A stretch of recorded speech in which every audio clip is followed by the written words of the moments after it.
Inferno, there's just nowhere to just hang out. You know, I'm just going to go to the jacuzzi area. Anger is all about just intense violence and rage.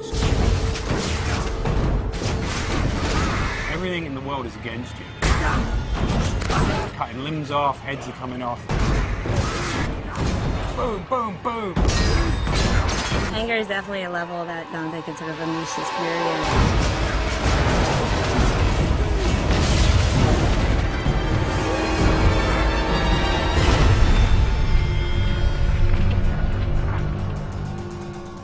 Second-to-second gameplay experiences is really where Dante's Inferno pays off. We have a combination of a multiple set of weapons. We've got Death Scythe, which is your big, powerful melee weapon. We've got the Holy Cross that shoots holy magic, and it's a range attack, it's a stun attack. You can do a lot of things with that.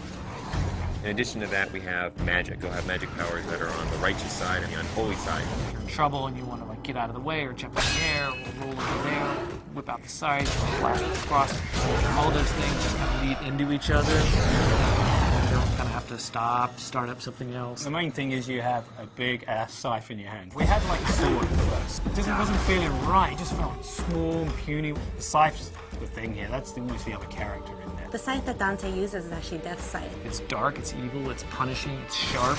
There's actually a lot of different modes it could go in. It could kind of have this sort of straight spear-like mode. It also has what we call sort of the collapse mode, where it's more like a scythe that's just on his wrist.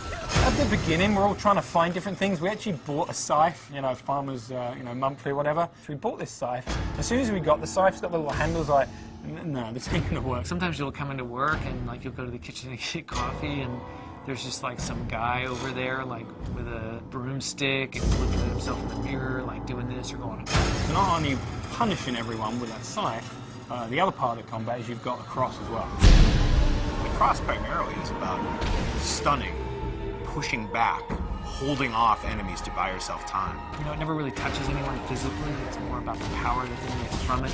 It's a little bit more about crowd control. I kind of liken it to sort of like the Force in Star Wars. It's really used as a great way to either set up a combo or a way to hold them in place while you then beat the shit out of them with the scythe. We really leave it open to the player whether they want to go sort of all in on the holy powers, whether they want to go all in on the scythe powers, or do a mix of both. There's kind of a reason that Dante's got these two weapons, kind of yin and yang. You know, they're dualistic. You know, that plays out, not just the combat, but in the story as well.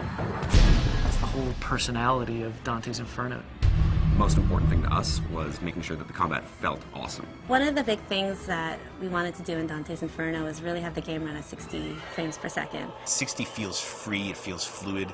30 feels like you're drunk.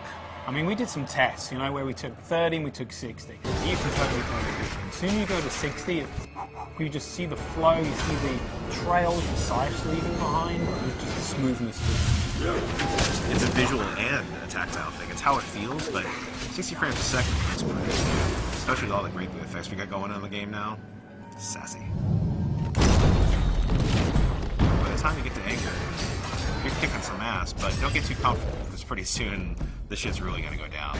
Going to anger, which is really combat focused, and you're really gonna test your skills in that arena. Then you're gonna go into heresy, which I think will make you think about certain things that you may not normally think about in a video game. Dante starts to go wild.